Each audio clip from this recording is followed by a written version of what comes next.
Okay, still a T. So, Last Train to Clarksville by the Monkees. Let's take a look at it. And I typed it all out because, once again, I looked online and hoping to find like correct chords and whatnot. And what I found was kind of like a combination of not a combination, either one or the other. It was either too basic and it just gave you just the 3 chords that make up the song, G, C, and D, or it was so intricate that you can't play it on one guitar. It's in the song, it is multiple guitars, but I couldn't find a good middle ground of how somebody could play it just from start to finish with one guitar along to the song, or with one guitar singing, or whatever. It was either just way too basic and missing a lot of cool parts, or it had every single little tiny, just like all these dozens of chords, because lots of the song has a bass part that does a root 5 thing, and it's like a country thing. So it's like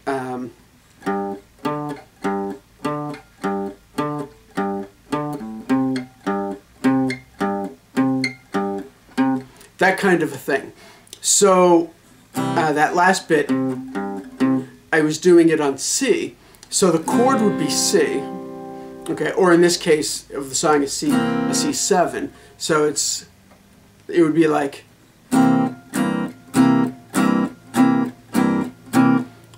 so that now makes it a C7, and then when we add the G, which is the 5, as the lower note, and don't worry about what I'm playing, I'm just explaining what it is.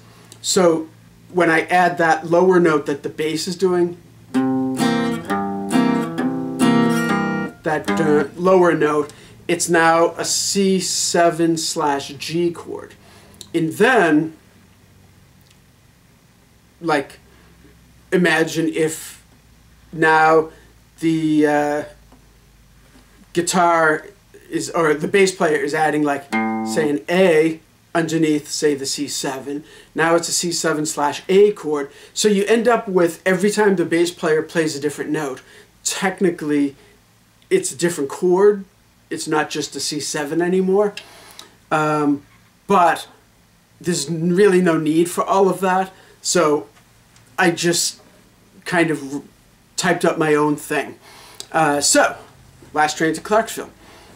It begins with just a real simple, so it's a G chord, okay, which on a guitar is 3, 2, 0, 0, 3, 3. You could also do 3, 2, 0, 0, 0, 3. So then you're playing it like that. But I like to use these 2 on the top 3 for no real reason other than it's how I learned 30-something years ago, and it just stuck with me. But in this song, I think it is the 3 and the 3, because I think it's not, there's a slight, do you hear the slight difference? I think it's the 2 3s. Okay, so the intro, the very intro, is that G. Okay, and I like to hold down that 2, even though you don't need it, just because if you accidentally hit that string, it's still a G chord. If you lift it up and have that A, now you have, and that's not so good. So if I hold it down, sounds good. Lifting it up, that's not a G chord anymore. It's, again, one of those, like, you add one note and it changes what the chord is. It's now like a G major add 2 chord. So the G chord, and right there I played that note. Then, so just on the D string, the third from the thickest, 3rd fret, 2nd fret, open. So the little intro is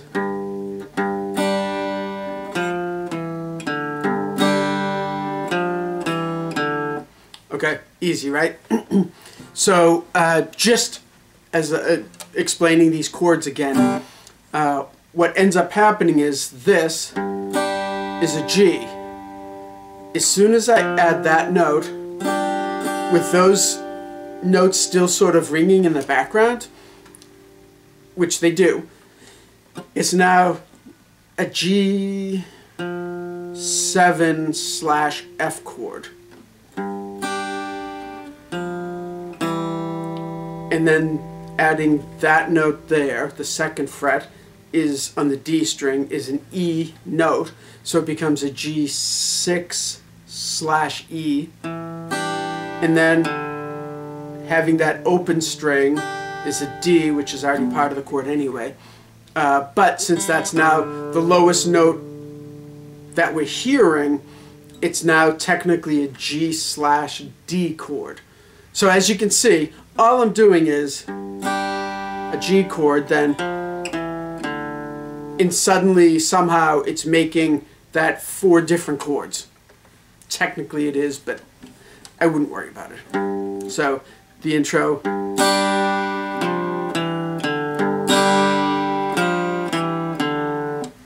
Then, so that's twice. Then the next part also plays twice, and it's a little bit different. It's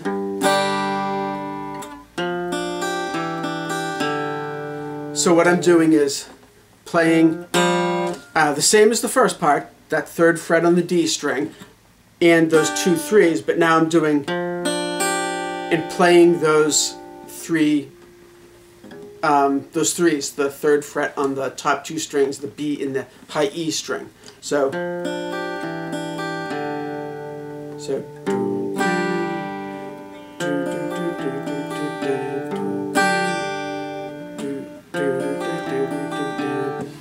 okay, so now the whole intro is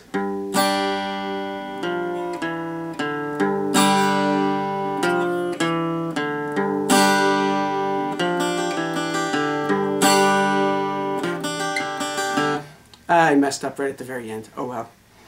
You get the idea. I have not, practiced this a ton. I wrote it all out. So that's the intro.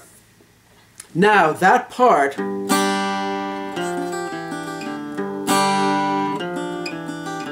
with the da-da-da added in, that continues through the verses, throughout the song.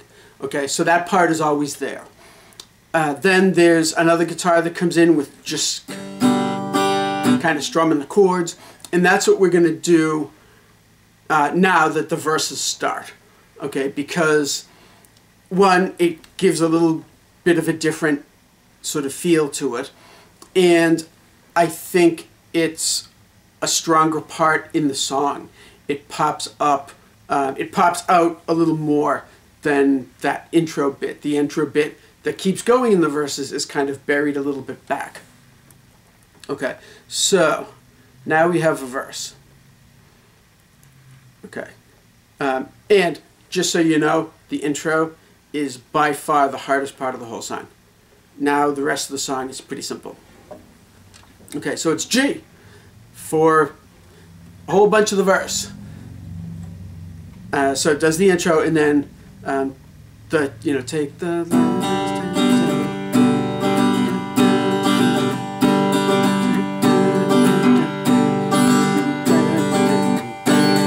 So that's a G chord.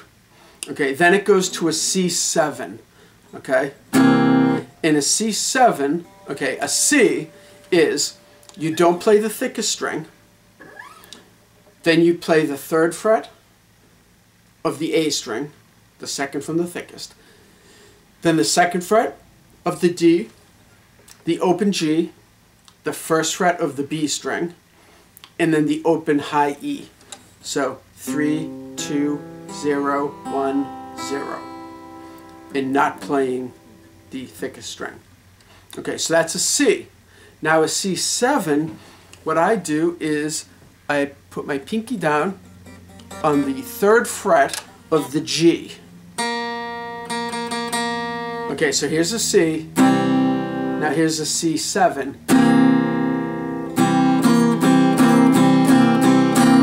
Okay, hear the difference? Hopefully.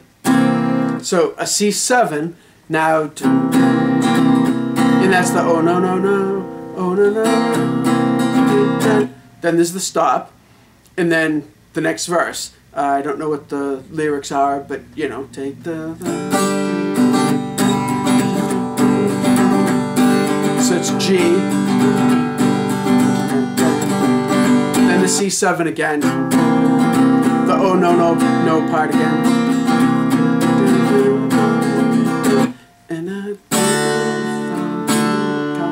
and that's the I don't know if I'm ever coming home part, and it's a D chord. So you don't play the thickest string, you don't play the second from the thickest, so the E, the low E and the A string you do not play. You play the D string, then the 2nd fret of the G, 3rd fret of the B, and 2nd fret of the E. Okay, so on the last 4 strings, 0, 2, 3, 2. So obviously on a ukulele, which we'll do next for this song, you should recognize that as a G chord. On a guitar, it's a D.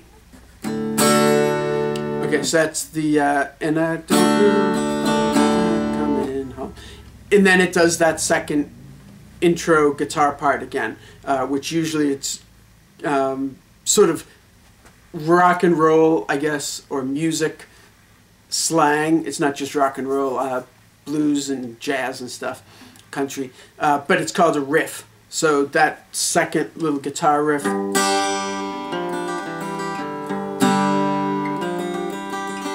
and then it goes to the verse,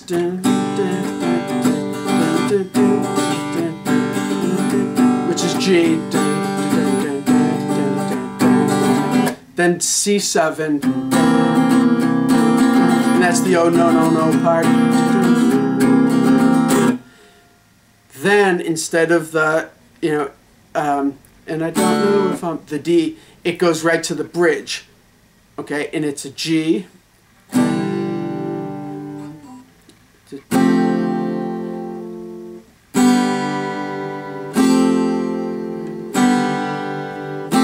so it's a G and an F add 9, and I'm going to add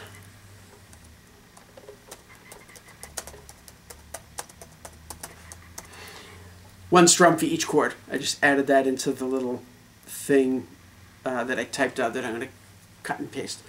Okay, so for this, I'm going to play the G with just that 3rd fret on that very top high E string. So now on a ukulele, you would recognize that as a C chord. On a guitar, if I only play those top 3 or 4 strings, it doesn't matter which, it's the same chord, it's a G chord. So G, and then I'm going to add 3rd fret on the D string, so that's the 3rd from the thickest, 3rd fret on the D string, 2nd fret on the G, and 1st fret on the B. So that now makes it an F add 9 chord. Yes, an F add 9. So again, an F would just be, but then when I add one note, it makes it a different chord. You know, just like, excuse me, I don't know,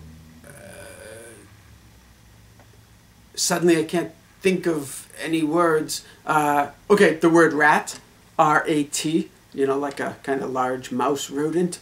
Okay, rat, R-A-T. If you add an E to the end of it, it becomes rate. So it's a completely different word, means a completely different thing, and all it is just adding one letter. So that's sort of what's happening with these chords. You add one note to a chord, and it becomes something completely different. So the little bridge part is G, that kind of different G, and I'm just playing the top, actually I'm playing the top 4 strings. Then the F add 9, G, F add 9, G, it repeats again, F add 9, F add 9, and then the next verse, you know, take the last, and I believe it stops at the end of that. So stop on last, F, add 9 chord. Add that so that we know, so that we keep track of things. Okay, now the next verse is G,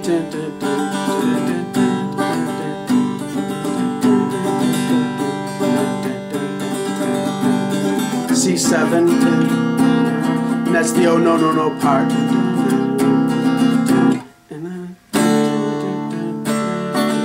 And that's the D for 2 measures. And that's the I don't know if I'm ever coming home. And then it goes to a little instrumental section that is based around that little bridge part that we just went over. But there's all kinds of guitars doing all kinds of different parts and stuff. So I came up with something that fits, that makes it a ton easier, and still sounds cool. Okay, so it's really easy. It's just the 3rd fret on the high E string, then the open B string. So it's 3 0 3 0 3 0 3 0. Then 1st fret on that B string, 3 1 3 1 3 1 3 1. So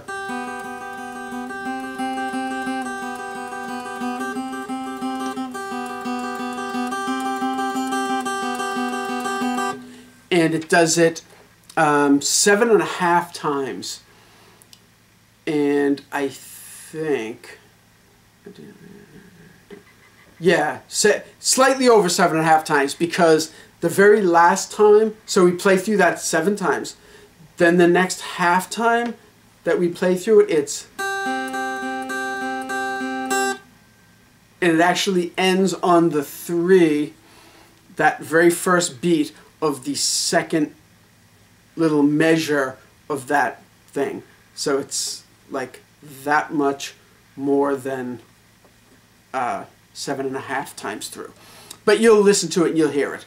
Okay. Then there's like other guitars that are doing like I don't even know what are they doing, like something.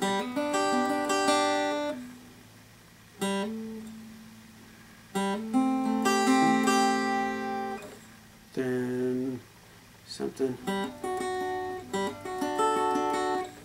I don't know, and it keeps going up, and it's like, it ends up like somewhere, I think around here. Yeah. Up to that like G chord up there.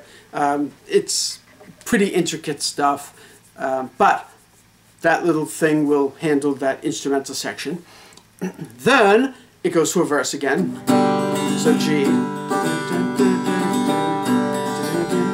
And I think it's a repeated verse with lyrics from like a previous verse. Probably the first verse, I don't know. So the C7, and I think I lost count as I was talking. But it's the same, that's the C7. And then the stop, and then it, and I, the D, and then that thing, 2nd riff thing twice, and then it's just take the last train. That's the take the last train to Clarksville, oh, or ooh, or whatever. whatever he's doing, whatever the backup singers are doing. And it just fades out on the G. So that is the whole song on guitar. And now we will take a look at it on ukulele.